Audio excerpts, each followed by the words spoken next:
Watch a negotiation table long enough and you see it. A man says, yes, that works for me. And in the same breath, his arms fold across his chest. His chin drops. One foot turns toward the door. Every word out of his mouth is agreement. Every line of his body is a no. The amateur hears the yes. The people who wrote this book learned to read the no. Yeah, and that tension, that really vast silent gap between what we broadcast with our vocal cords and what we're basically screaming with our physical bodies, that's exactly what we are tearing into today. Right, because today's deep dive is on what is, arguably the foundational text of modern nonverbal communication analysis. Oh, absolutely. How to Read a Person Like a Book by Gerard I, Nierenberg and Henry H. Calero. But we really have to establish a critical angle right out of the gate here, because this isn't just your standard review. No, definitely not. This is the book that everyone on the internet quotes, right? Like every corporate training seminar rips this off, but almost nobody has actually read it in its proper context. Which is so frustrating. Because if you bring up body language today in casual conversation or you look at the pop psychology sphere online, people treat it like this cheap party trick dictionary. Yeah, the gesture dictionary. Right. You know the drill. Someone crosses their arms at a dinner party, and instantly the amateur psychologist across the table points a finger. They're practically shouting, like, you crossed your arms, you're feeling defensive. It's just that simple. Exactly. It's treated as this absolute binary code, like A equals B, crossed arms equals defensive. Which is it's incredibly ironic, because it's actually painful to read the text and then look at how it's applied out in the real world. For sure. That one gesture tell, that instant, arrogant leap from a single physical movement to the sweeping psychological conclusion, is the exact error the authors spend the entire book begging you not to make. They hate that. They despise it. Relying on a single gesture isn't just, a slight miscalculation in their methodology. It is a fundamental, catastrophic misunderstanding of human communication. So let's set the ground rules for how we're going to approach this deep dive, because this is the core of their entire method. Yeah, lay it out. If you are listening to this right now and you're trying to figure out how to navigate, a messy board meeting or a tense Thanksgiving dinner, we need to introduce the recurring blade that just cuts through all that bad amateur advice out there. The ultimate rule. Right. And it is simply this. A single gesture is never the sentence. It's the perfect way to frame it. Think about the analogy of language itself, right? Yeah. Gestures do not exist in a vacuum. They come in what the authors explicitly define as clusters. Clusters, right. To really understand the foundational law of this book, you have to realize that reading a single gesture like, say, a crossed arm or someone rubbing their nose is exactly like grabbing one random word out of a massive paragraph. And trying to do the whole plot. Exactly. Trying to guess the entire plot of a novel from that one single word. It doesn't work. Yes. Imagine I just walk into a room right now and shout the word fire. Entirely out of context. Right. What does that mean? Exactly. What does it mean? How are you supposed to react?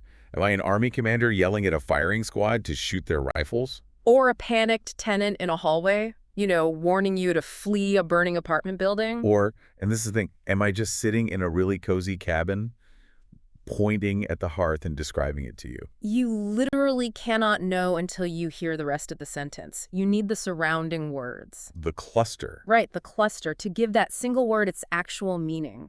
And to prove why you need that surrounding context, the authors do something really brilliant. They take human behavior completely out of the sterile laboratory. Because in a lab, you can isolate variables. You can study a single word. But humans don't live in labs. We really don't. And Nierenberg and Calero use this incredible real-world analogy to illustrate the danger of isolated observation. It involves the Ford Motor Company. Oh, the automatic door locks. The engineering behind this is fascinating, actually. It really is. So, decades ago, Ford engineered this brand new safety accessory for their cars. Vacuum automatic door locks. Okay, set the scene. How do they work? Well, in the sterile environment of the testing lab, these locks were just a marvel. They worked perfectly. The engineering was designed with this really specific trigger. The speed trigger. Well, yeah. The moment the car reached a relative speed of 9 miles per hour, the doors would automatically lock. Which makes sense. The logic was totally sound. You want to ensure passenger safety by locking the doors once the vehicle is actually moving. So in a vacuum, in the lab, flawless execution, the engineers patted themselves on the back. But cars don't live in laboratories. They live out in the messy, unpredictable real world. Precisely. And in the real world, what do people do with their cars? They take them to automatic car washes. Oh no, I can see where this is going. Right. So the customer would pull their brand new Ford up to the car wash, put it in neutral, step out of the vehicle like the sign says, and just watch their car get pulled onto those tracks. Into the tunnel. Yeah.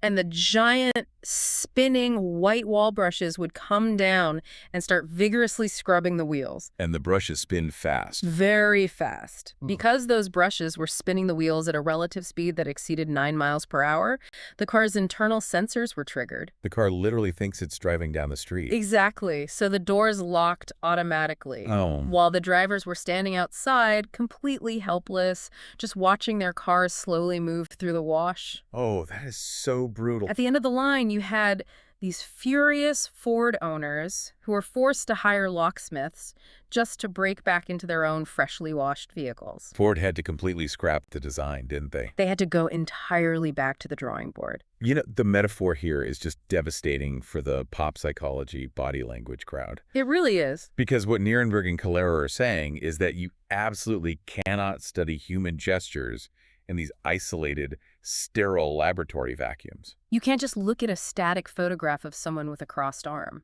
Or read a quick bullet point in an internet article and deduce human emotion.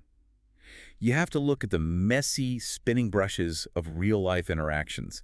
You have to account for the environment. Because in real life, you're looking for one thing above all else. Congruence. Congruence, right. The real signal to listen for, like the master key to this whole discipline, is whether the physical body matches the words coming out of the mouth. Do the audio and the visual align? And the ultimate universal example of this, the one every single person listening to this has experienced, is the nervous laugh. Oh, the nervous laugh is the absolute biological definition of incongruity. It's so painful to watch. It's a literal war between the conscious brain and the nervous system. Think about the audio you're hearing, right? A laugh. So audio-wise, the mouth is attempting to communicate amusement or joy or relaxation. Or at least, social agreement. But Yeah. look at the cluster of the body producing that nervous laugh. It's a complete disaster. Yeah, the weight is shifting violently from foot to foot. The eyes are darting toward the exits. The shoulders are hunched up toward the ears. Right, to protect the neck. The body is practically vibrating with this evolutionary desire to just escape the environment. So the sound says, I'm amused by this interaction.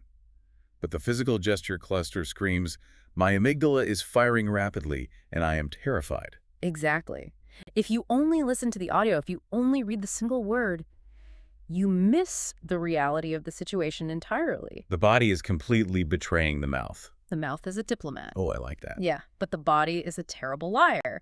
And that leads us perfectly into the first major cluster the authors identify, which is the baseline we really need to establish before we look at deception or anger. Right, we have to start with openness, the physical grammar of I have nothing to hide. Openness is so fascinating to study because it's something you physiologically feel in a room before you ever consciously notice it. Like an energy shift. Yeah. The physical markers are distinct, and they all map back to evolutionary biology. We're talking about open palms being presented. Bodies physically leaning in toward the speaker. The literal closing of physical distance between two people. It's the physical manifestation of trust, isn't it? Like, from an evolutionary standpoint, exposing the ventral front of your body. Your stomach, your chest, your throat. Where all your vital organs are. Right. Exposing that to another apex and predator, which is what another human is, requires immense psychological safety. You are signaling, I do not believe you are going to strike me. Exactly. And the authors have this incredible anecdote in the text that perfectly illustrates how subtly we read this vulnerability. Oh, the Newlywed story. I love this one. Yeah, they talk about this newlywed woman at a large family party.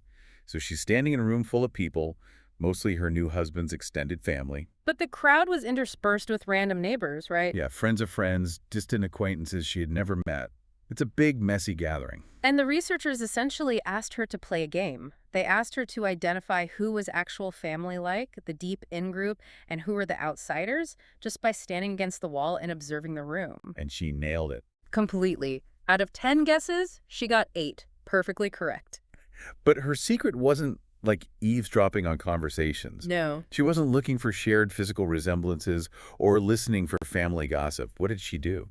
She simply looked around the room and noticed whose coats were taken off, or whose jackets were unbuttoned. Wow. The people who felt entirely comfortable, the ones who were open to the environment and felt this deep subconscious sense of belonging to the tribe, they had physically opened their clothing. He had literally removed their armor. Exactly. The outsiders, the ones who felt a bit guarded, who didn't quite know where they stood in the social hierarchy of the room, they kept their jackets buttoned tight.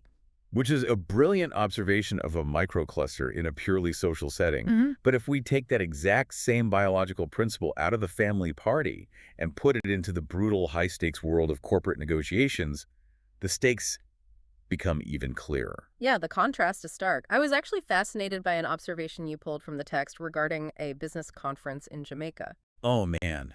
The Jamaican conference anecdote completely shifts how I view discomfort. Tell me about it. Because it proves that the psychological need for armor actually overrides our basic biological response to temperature. Which shouldn't even make sense biologically. Right. So picture a business conference in Jamaica in the days before universal powerful air conditioning. So it's hot. The heat is absolutely sweltering, oppressive tropical heat. You have these businessmen sitting around a negotiation table, literally sweating through their dress shirts. Just miserable. Miserable. But despite the intense, uncomfortable temperature, a businessman holding his ground in a tense negotiation will almost never take off his suit coat. It defies biological logic. He is overheating. But his brain is calculating that the psychological threat across the table is more dangerous than the thermal threat of the room. Yes, he maintains the protective barrier. He sits there miserable but armored. But here is the magic of the cluster.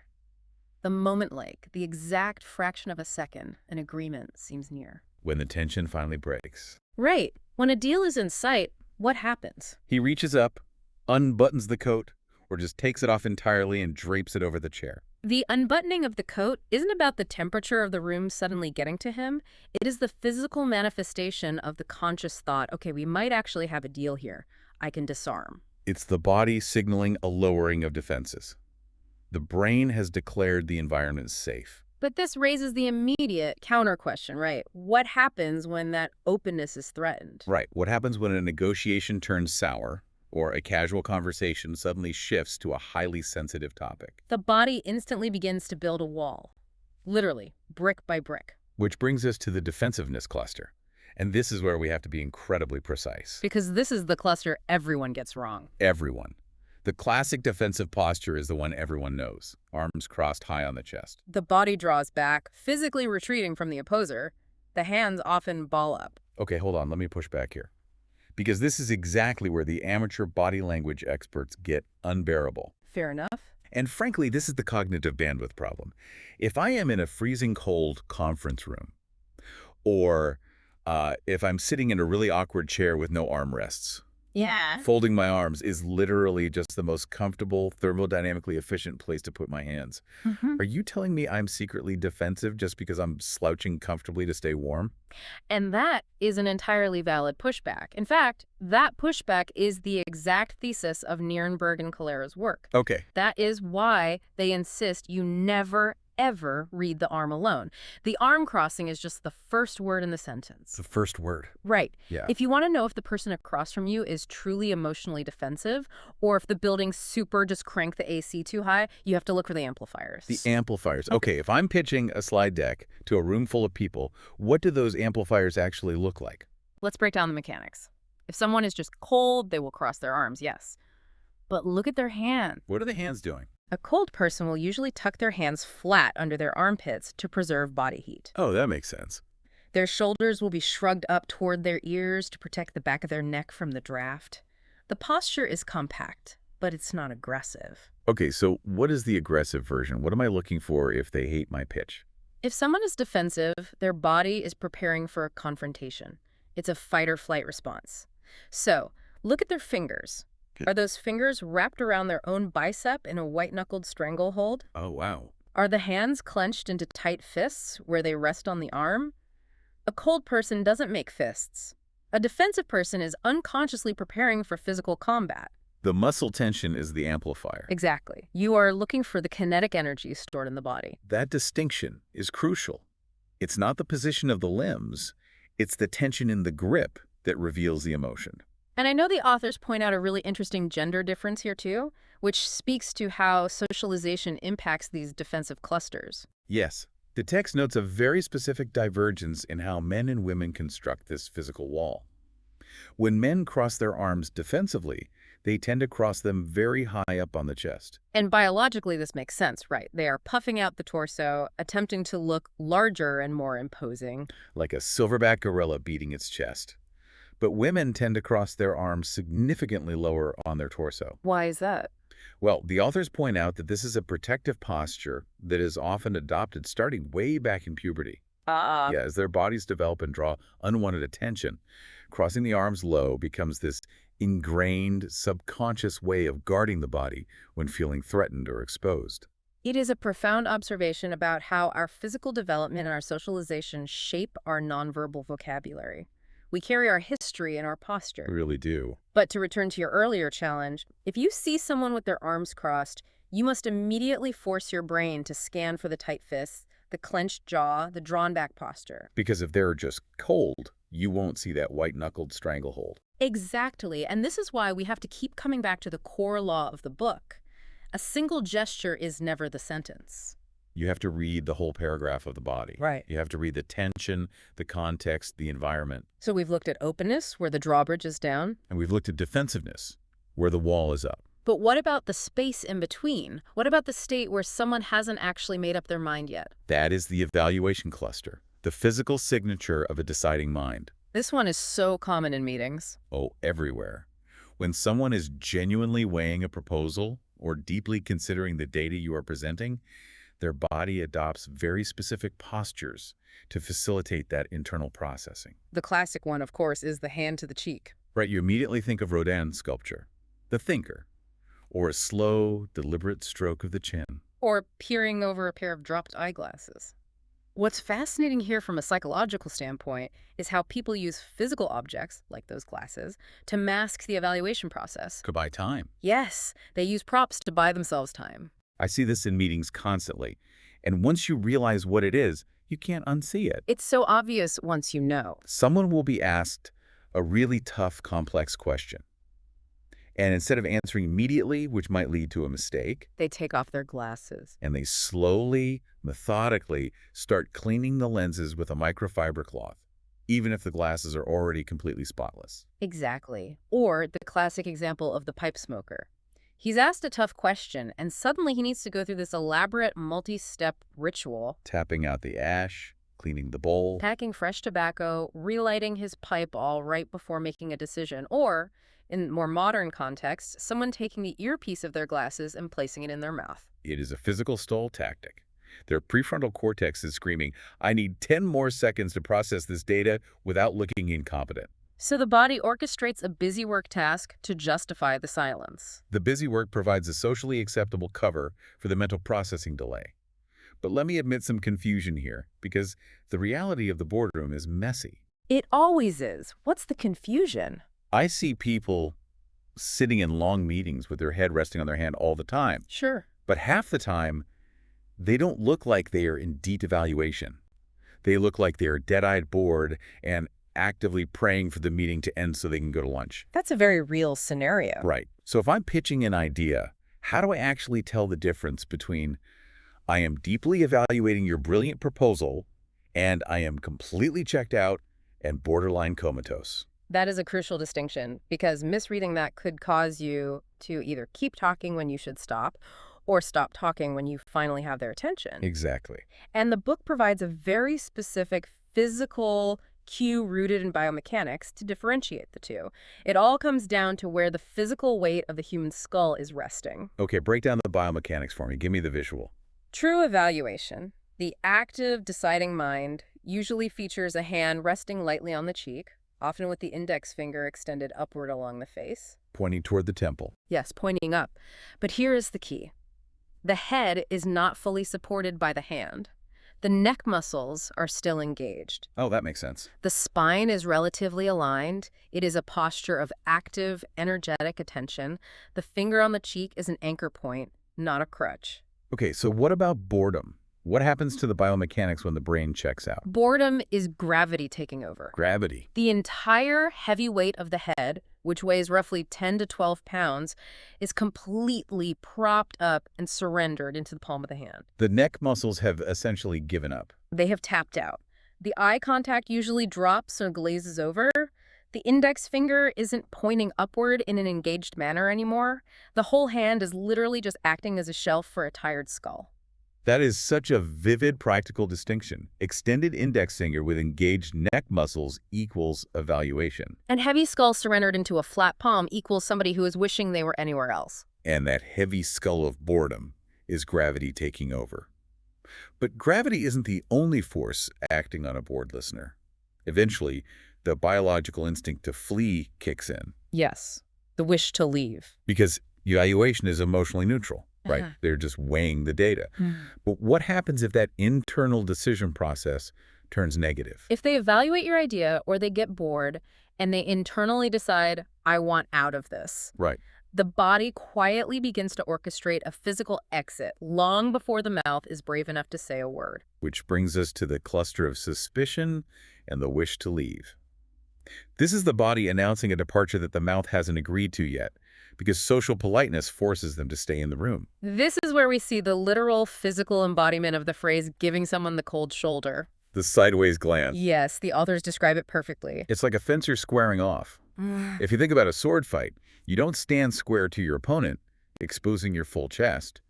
You turn to the side to reduce your target area. And people do this in conversation. They really do. Instead of facing you directly, torso to torso, the person subtly angles their body 45 degrees away from you. They are physically shielding themselves from whatever you are pitching. And here's the trap. Even if they are maintaining perfect eye contact, even if they're smiling and nodding and saying, that's a very interesting point, you cannot trust the face. The face is a liar. The face is a massive liar. You have to look due. The feet never lie. Never. And there is a neurological reason for this. From the time we are infants, we are socialized to control our facial expressions. We're told to smile for grandma or don't roll your eyes. Exactly. Our conscious brain is highly trained to manage the micro-expressions of the face. But that social conditioning does not extend all the way down to our feet. Our brain essentially forgets to lie with our feet. That's exactly it. So if you want to know what someone really wants to do, look at their orientation. If their torso is angled away and their feet are quietly pointing directly toward the door, the meeting is already over in their mind. It's done. The polite mask stays on, but the feet are already halfway down the hallway. They're just waiting for a polite gap in the conversation to physically execute the exit their body has already mapped out. Exactly. But if we are talking about suspicion, concealment, and the body betraying the mouth, we have to talk about the wildest part of this cluster. Let me guess. The nose rub. Their nose rub. Oh, I was reading about the Professor Birdwhistle case study at the University of Louisville in the text. It's a classic. But before we get into the nose rub itself, wait to find Kinesics for us. Yeah. The book mentions Birdwhistle as a pioneer in Kinesics. We're taking body language out of the realm of party tricks and into actual science here. What was Birdwhistle actually studying? That's a great grounding question. So, Kinesics is essentially the scientific study of human body motion as a form of communication. Okay. It was developed in the 1950s by Ray Birdwhistle, who was an anthropologist. The core idea of kinesics is that body movements aren't just random spasms. They mean something. Right. They have a syntax and a grammar, just like spoken language. Yeah. It is the rigorous empirical study of how micro-movements communicate macro emotions. Okay, so with that scientific framework, let's look at this specific case study because it perfectly encapsulates how our subconscious betrays us. So Professor Birdwhistle was having a conversation with a young college student about a modern classic book. And the student is trying to impress him. Desperately trying to impress the esteemed professor, the student claimed that he had read the book and enjoyed it very much. But in the exact millisecond as the student spoke those specific words, his index finger came up and vigorously rubbed the side of his nose. It's a quick scratch. Yeah. But the professor, trained in kinesics, immediately called him out. He interrupted and said, "The truth is, you didn't like the book." Oh man, imagine being that student. Totally trapped, right? And bewildered as to how the professor was reading his mind. He confessed that he had only read a few pages, hadn't finished it, and found it incredibly dull. Okay, but break down the why. Why the nose? Why does telling a lie about a book make a grown college student rub his nose? It goes back to early childhood development. When a very young child tells a lie, they will often literally clap their hands over their mouth in panic immediately after saying it. Physically trying to stop the deceitful words from escaping into the room. It's a primitive reflex. Oh. As we grow older and more sophisticated, that gesture becomes repressed, but the neurological pathway remains. Wow. So when that college student lied, his subconscious brain sent the command, "Cover the mouth. You are deceiving the tribe." The hand shoots up toward the face. But the conscious adult brain intercepts the signal. Exactly. The prefrontal cortex realizes, in a fraction of a second, that covering the mouth is way too obvious a tell. So at the last possible millisecond, it diverts the hand slightly upward. Away from the mouth and toward the nose. It turns a blatant mouth cover into a casual, plausible excuse. A quick rub, a scratch of an itch. And isn't there a physiological component, too? I've read that when we lie, our blood pressure spikes, which causes capillary dilation in the nose, making it physically tingle or itch. Yes, the so-called Pinocchio effect. The Pinocchio effect, that's it. The physiological stress response causes a literal physical sensation in the nasal tissue, which perfectly synergizes with the psychological urge to cover the mouth. It is a subconscious attempt to censor the mouth when the words don't match reality.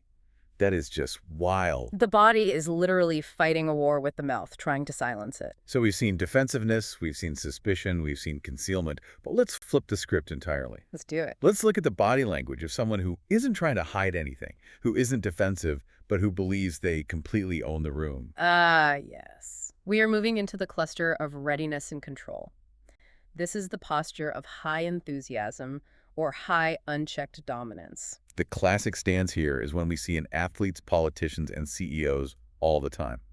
Hands planted firmly on the hips. Or, if they're sitting at a desk, their fingers are steepled together like a little church roof. Or standing with their hands clasped behind their back. And again, look at the evolutionary biology of this. By putting your hands behind your back or planting them on your hips, you are thrusting your chest forward. Exposing the ventral front. Exactly. You are exposing the entire vulnerable front of your torso. You are subconsciously screaming to the room, "I am entirely unthreatened by anything in this environment." I do not need to guard my organs because I am the apex predator here. Exactly that. Let's focus on those hands on the hips, because Nierenberg and Calero actually pulled some fascinating data from their own training seminars on this specific posture. They did. They observed thousands of executives over years of seminars. Thousands. And they noted a really distinct pattern. When it came time for Q&A, they found that 75% of the executives who stood up to ask a question, particularly if it was an assertive or challenging question, adopted that exact posture. Hands firmly on the hips with an unbuttoned coat. When you put your hands on your hips, you flare your elbows outward. Biologically, this takes up more physical volume in the room. You are mimicking the animalistic instinct to make oneself look larger to rivals. I always think of this like an athlete on the sidelines. You know, the basketball player standing right by the scorer's table, waiting for the whistle to blow so they can be subbed into the game. Oh yeah. Hands on hips, chest puffed out, bouncing on their toes. It is the physical coil of readiness. It's someone vibrating with the desire to take action. It is high enthusiasm, yes, but we have to be careful because that readiness can very quickly shift into outright dominance. And the authors highlight a specific gesture cluster here that is incredibly dangerous because it is often completely misunderstood by the amateur. It's a moving in gesture. Oh, the covert dominance move. Yeah. This is the one that manipulative negotiators use all the time. Exactly. Imagine you are in a standard business conversation, standing at a polite, socially acceptable distance. Suddenly, the other person leans way forward, invading your personal space. They close the distance to what anthropologists call the intimate zone. Right, maybe 13 to 18 inches away from your face. And as they do this, they drop their voice to a low register, a whisper, almost as if they're sharing a deep, dark corporate secret just with you. Now, a lot of people misread that completely. They think, oh, wow, this person is being very intimate and confidential with me. They trust me. We are building deep rapport. But Nierenberg and Calero explicitly warn that this is frequently a psychological trap. A huge trap. That physical closeness isn't genuine intimacy. It is a covert physical attempt to dominate you. Think about the mechanics of what is happening. By invading your space and dropping their volume, they are forcing you to physically lean in to hear their whispered voice. They're dictating the physical terms of the interaction. They're forcing you into physical compliance. And the theory is, if I can force you to follow my physical direction, if I can literally move your body where I want it, it makes it exponentially easier to force you to follow my intellectual or business direction. It is a brutal power play disguised as a friendly secret. They are literally boxing you in with their physical presence, asserting control over your spatial boundaries. Okay, so we've seen control. We know what it looks like when someone owns the room. But what happens when someone desperately wants to exert control, but they can't? Oh, this is the tough one. What happens when they are furious or deeply anxious, but the rigid social norms of the environment dictate that they have to sit quietly, smile, and endure it? That brings us to one of the most volatile clusters in the entire book: frustration held down. This is perhaps the most painful cluster to witness. It really is, because it is the body physically restraining a powerful emotion that the person has desperately decided not to say out loud. It is the physical leakage of massive internal tension. And the authors paint this brilliant, universally recognizable picture of an airline passenger waiting for a delayed flight at the gate. Oh, we've all seen this. If you walk through any airport terminal in the world during a weather delay, you will see this everywhere. The passenger is sitting rigidly upright. Their ankles are locked together tightly under the chair. Their hands are clasped together into one giant, tense fist in their lap. And if you look closely at that fist, one thumb is rhythmically, aggressively massaging the other thumb. The body is linking the need for physical reassurance. The conscious mind, the prefrontal cortex, is saying, stay calm, do not yell at the innocent jade agent, it won't help the plane get here faster. But the amygdala is raging. And the body has to bleed off that anxious, frustrated kinetic energy somehow, so it channels it into the thumbs. And because we know socially that displaying anger is taboo, we go to great lengths to hide these restraint gestures. We hide them under the table. We do them under the table. Right. If you look under a heavy oak conference room table during a stressful board meeting, it is a symphony of hidden anxiety. Above the table, everyone has on their calm, professional poker face. Below the table, you see people wringing their hands like they're washing them. You see them picking violently at their cuticles. Or you see someone with one hand reaching over and gripping their opposite wrist in an absolute vice grip. It is literally the body holding itself back from physically striking out. The body is physically acting out the colloquial phrase, get a grip on yourself. They are literally gripping themselves to prevent action. But here is the massive danger, and the authors are very explicit about this trap. This is where reading body language can actually blow up in your face if you don't understand the psychology. Oh, it can ruin a relationship in seconds. When you are sitting across from someone and you see them displaying these locked, restrained clusters, the locked ankles, the white-knuckle wrist grip under the table. The absolute worst thing you can do is aggressively press them for a verbal confirmation. It's the classic, well-intentioned mistake. You see they're tightly wound, you see the tension, so you lean in, furrow your brow, and ask, are you sure everything is all right? You seem really upset. And what happens? You think you are being empathetic? Yeah. But it explodes in your face. It backfires completely. And here's the neuroscience of why. They have spent massive amounts of cognitive energy using their prefrontal cortex to suppress the amygdala. They are using all their willpower to keep the frustration contained and maintain a polite facade. By calling it out directly, you demand a verbal response. You force their brain to process a social inquiry which breaks their cognitive load. Filter drops. You have shattered the facade they were working so hard to maintain, and you have cornered them emotionally. You force the cork out of a shaken champagne bottle. Exactly. And usually the amygdala bypasses the filter entirely, and they will verbally lash out. They'll snap, I'm fine, just get off my back. Instead of calling it out and demanding they confess their frustration, you have to read the cluster, recognize the high wire act their brain is performing, and subtly change the environment or shift the topic. Diffuse the tension naturally without ever making them feel exposed or cornered. Which requires an immense amount of self-awareness and restraint on your part as the observer. It really does. And that naturally leads us to the final, and perhaps most important, philosophical shift of the author's method. We have to talk about the mirror, broadcasting back. This is where the book violently turns the camera around on us, the readers. Because we spent all this time, all this cognitive energy, talking about how to read the person sitting across the table. Yeah. We analyze their thumbs, their ankles, their coats. But the single biggest tell in any room is the gap between what a person says and what their body does. And the devastating twist is, you have that gap too. You are broadcasting just as loudly as they are. Oh, constantly. I think about this constantly now. When we first learn these concepts, we get so hyper-focused on trying to read someone. I'll catch myself sitting in a meeting, staring intently at the person across from me. Trying to decipher if their hand gesture means true evaluation or just dead-eyed boredom. Right. And suddenly I have to ask myself, what am I doing physically while I'm analyzing them like a lab rat? If you are analyzing them intently, you are probably furrowing your brow in concentration. You are staring intensely, maintaining unbroken, aggressive eye contact. You might even fold your arms tightly across your chest so you can lean back and scrutinize them better. Yes. I am physically broadcasting massive suspicion, judgment, and defensiveness right back at them.